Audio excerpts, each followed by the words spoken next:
Hello, hi guys! Magandang hapon sa inyo lahat. This is Chirma Masigari Channel, a faith healer, also mata reader. So ngayong hapon, natatagan natin na nagsasabi sa inyo ng ating mga gabay. This is weekly gabay for the month of November 17 hanggang November 23 for the sign of Aries. So Aries, welcome sa my channel. Ano kayang messages, advices sa spirit guides ang ating masasaga for today's video? Kano naman kayang energy or kaganapan sa buhay ng mga Aries signs ang ating mga gilap? So guys, this reading is a journey din lamang, hindi lahat makaka-resonate.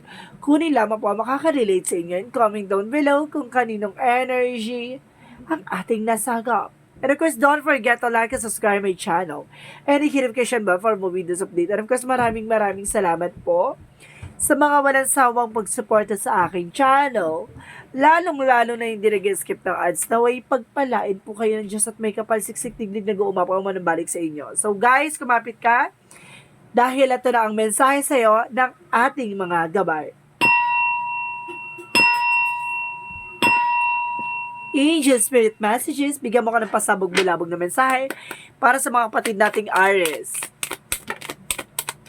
Okay. There is an Eight of Swords. So, since dito na Eight of Swords, kumbaga, there is a lot of toxicities around you, na? Kumbaga, maraming mga blockages or something information na, kumbaga, humaharang, no? And because there is a part of course, no, evaluate or analyze, no? Ibig sabihin dito, may mga bagay na kailangan mo munang pag-isipan bago mo tanggapin yung isang offer. And because there is a Nine of Wands, there's a resilience. So, kailangan mo maging tahimik lang, no? Nang sa ganun ay matupad yung mga pangarap at plano mo sa buhay, no? Hindi mo kailangan maging madaldalo, hindi mo kailangan maging bulgaran, no? So, sinasabi din sa'yo dito, kailangan mo maging pag-isipan na maraming beses sa mga bagay na ginagawa mo. And of course, there's King of Swords, being wise and being contented. Na kailangan maging wise, maging matalino ka sa bawat decision mo. And of course, there's a full card, leap of faith. So, some of you guys, kumaga magtiwala ka sa Francis and Froges at magtiwala ka sa plano ni God, no?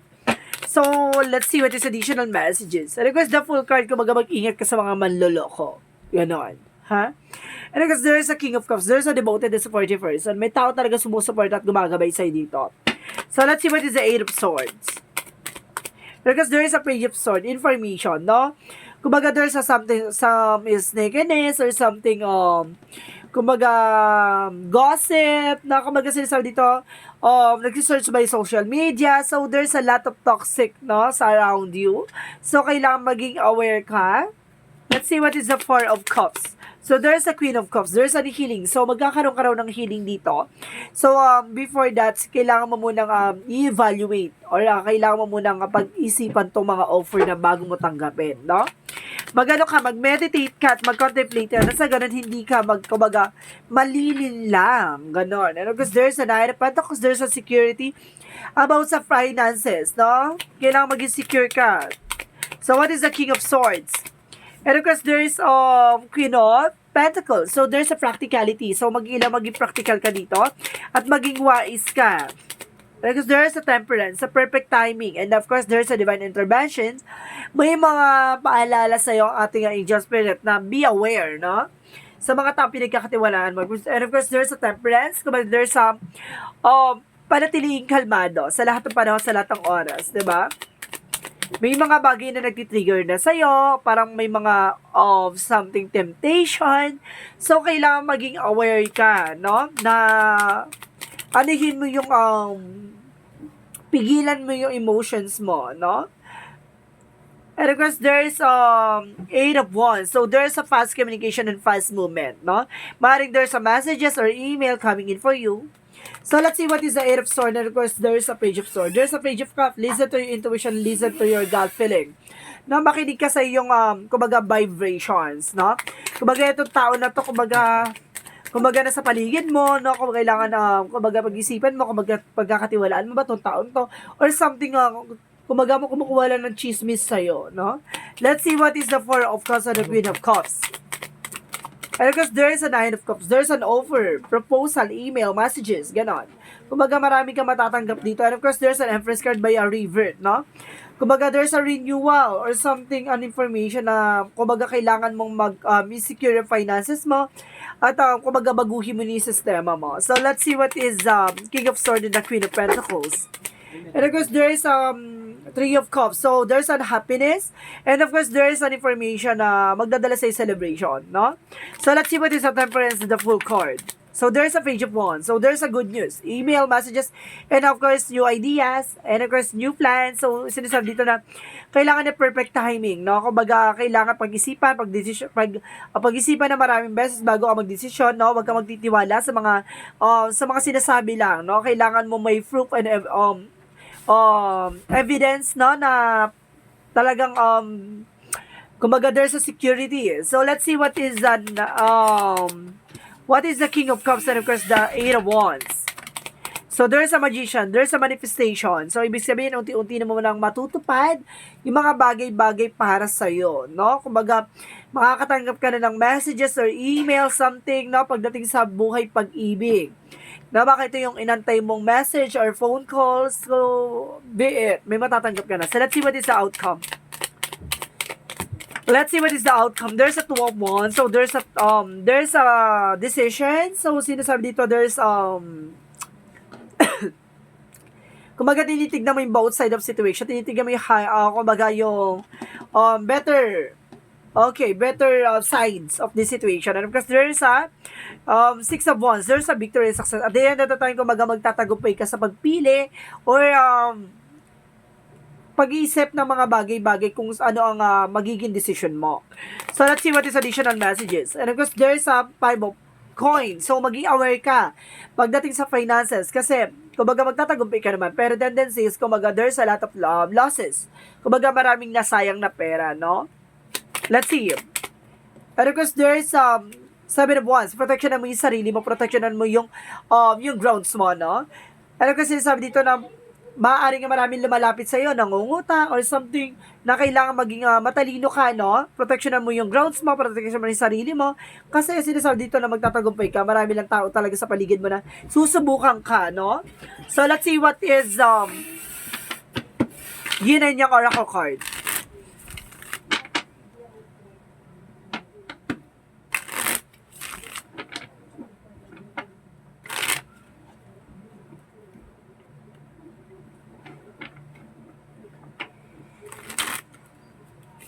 What is a Yin and Yang Oracle card? Okay, there's a toxicity. I told you so. Diba? Maraming toxic sa paligid mo. No? May mga tao talagang, kumbaga, lalapit sa iyo yan, hindi dahil para, diba? Magkipag-cooperate or something. Kumbaga, lalapit sa iyo yan para siraan ka, kumuha na information, diba? And because there's a self-love, kailangan isipin mo yung sarili mo. No? There's an intention. Diba? May mga intention sila, kaya maging aware ka. No? There's a backstab. Kaya sinasabi na full card, kumbaga, limitahan mo yung pagtitiwala. Kasi, madalas kasi nagkatiwala or nagtiwala ka, no? Suddenly, nagkaroon din ng, kumbaga, yun nga, guarantor, or pagdating sa finances, ang ending, ikaw nagbaya, di ba?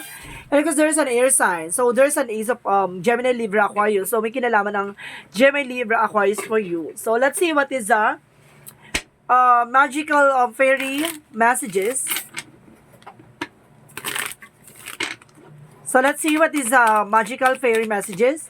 And of course, there's a marriage. O, ibig sabihin talagang maaring tinrider ka ng malapit sa'yo. No, pagdating sa love life. No? Kumbaga sinasabi sa'yo dito na meron celebration pagdating sa marriage. May taong darating para mahalin ka. Hindi para pakiligin ka lang. And kasi sinasabi dito na easy does it. So, ibig sabihin dito na, kumbaga, stop trying so hard to control everything and all the doors will open for you. Ibig sabihin dito, easy does it. Ibig sabihin dito, wag mong pilitin yung isang bagay. Surrender mo. No? Hayaan mong kumbaga, makuha mo naturally yung hindi pilit. No? Let's see what is additional messages. For what? Let's see what is the Love Oracle card.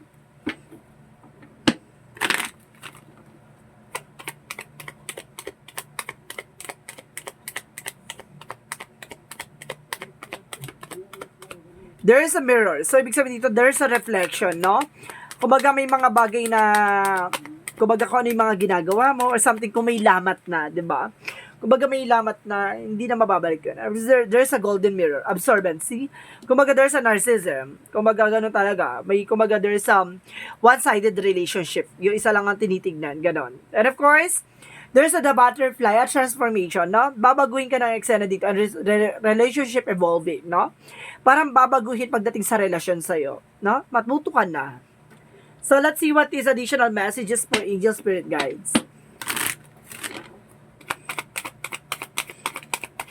And of course, there's Starkeeper, staying on the ground, no? Kumaga, alam mo dapat yung grounds mo, your power, of course, no?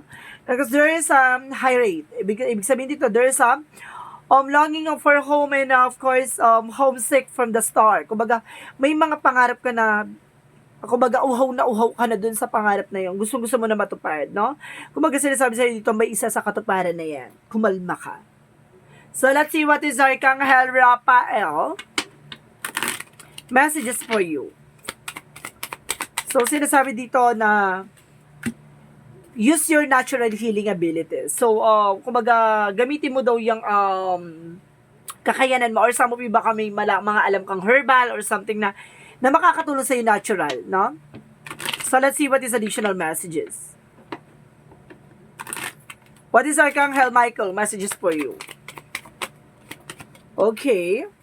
Focus upon divine perfect health. So, ibig sabihin mag-focus ka pagdating sa health mo, no? Some of you, marami kang pinagdaanan, no, pagdating sa love life and career, finances, no, lalo-lalo yung pagkakaperahan, na-stress ka talaga ng bongga dyan.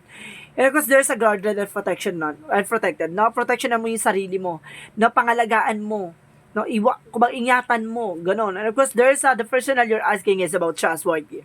Yung taong kinakausap mo ay mapagkakatiwalaan mo, no, itong tao na to, kumbaga, nandun na tayo sa pagkakatiwalaan, pero maging aware ka pa rin sa mga taong sinishare mo ng iyong thoughts and of course information. And because your home is protected by angels. So, ibig sabihin, protektado naman daw ng mga anghel ang iyong tahanan, no? Additional messages. And of course, guys, there's fear. Alisin mo yung takot at pangamba mo, no? And because there's a grief. May mga bagay na eksena na hindi na mababalik, no? May mga pangyayari, something na kumbaga dati na-appreciate mo yan, na opportunity yan ni God para malaman mo, matutunan mo yung mga bagay-bagay. So, let's see what is the Monsology. What is the Monsology? Surrender to the divine. See, bitawan mo, hindi mo kailangan kontrolin, no? Either kailangan mo lang talaga i-surrender kay God, no? Nothing will come this situation. Walang mangyayari sa situation kung hindi ka magtitake ng action, diba? So, let's see what is additional messages.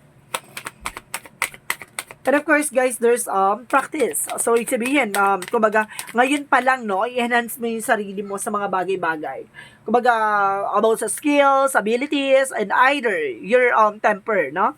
And of course, there's a healer. So, kailangan mo ng healer dito, no? Or some of you are also a healer.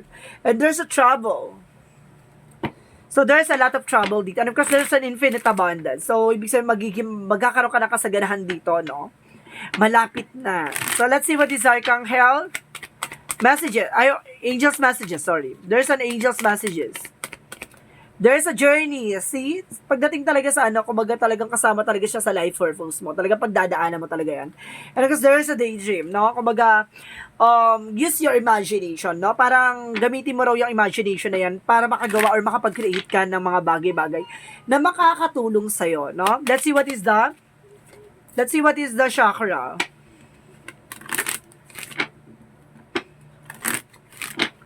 Let's see what is the chakra. Perseverance, pagtsatsaga, di ba? Kailangan mo mag-antay, pagtsagaan, there's an expansion, palawakin ang kaisipan, discoveries, alamin yung mga bagay-bagay na hindi pa nalalaman, no? Kumbaga palawakin, alamin, pagtsagaan, ganon. Hindi naman yan agad-agad makukuha, diba? So, kailangan mo lang talagang pagdaanan yan. At kailangan mo matutunan, diba? And of course, dito, there is the garden and the gate. There's a discoveries. Talagang marami ka pang malalaman, no? Because there is a financial constraint. So, ibig sabihin dito, kumbaga some of you nagkakaroon ng financial loss or something kagipitan ngayon.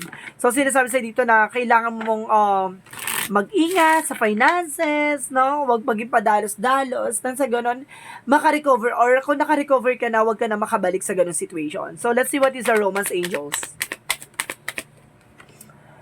Okay. So, sinasabi dito, there's a let go of control issues. See? Kailangan mo i-let go yung mga bagay-bagay yung pilit mong kinokontrol. Di ba? May mga bagay na hindi natin hawak, may mga bagay na wag mong piliting hawakan or something na wag mong pilitin na kontrolin. 'Di ba? Kasi the more na kinokontrol natin, hindi natin nakukuha ang opportunities. May mga bagay na nagdi-delays or something cancellations. Kumaga kasi nag-expect ka. So, ibig sabihin dito, surrender mo kay God. Hayaan mong mangyari naturally, no? So, let's see what is the Jesus-loving quotes. So, sinasabi dito, take there no thought for the morrow. For the morrow shall take thought shall itself. No? Ibig sabihin dito, may mga bagay na mangyayari sa mga susunod na panahon, sa susunod na araw, no? Hayaan mo yung kinabukasan, no? Ang bumungad sa'yo. Huwag mong pangunahan ng kinabukasan ang magbigay sa'yo ng information, di ba?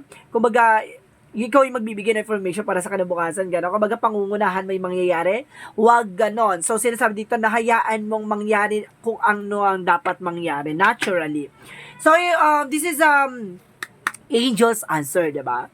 So, mayroon tayong Angel's Answer this card, no? May bago tayong baraha ng magbibigyan natin ng panibagong timplang eksena na to. So, ibig sabihin, magkakaroon tayo ng question, guys. So, kung may question kayo sa isip nyo, sabihin nyo na, no? Bibilang ako ng 3, kailangan nakapag-isip ka na ng question mo. Para na sa ganun, ito yung magiging kasagutan. Isip ka na, guys. 1, 2, 3. So, nakapag-isip na, guys, ha? So, let's see. What is the angel's answer? And of course, sinasabi dito, there's a if you believe. Kung naniniwala ka. 'Di ba? Choose your direction. 'Di ba? Kumbaga, pumili ka ng ibang direksyon. Pero of course, kung naniniwala ka, of course, don't need to worry. Hindi mo kailangan mangamba kung talaga naniniwala ka. Piliin mo yung mga mas magandang mangyayari or kung ano yung mga bagay na yung mga magiging possibilities. 'Di ba? So, let's see what is the angel's number.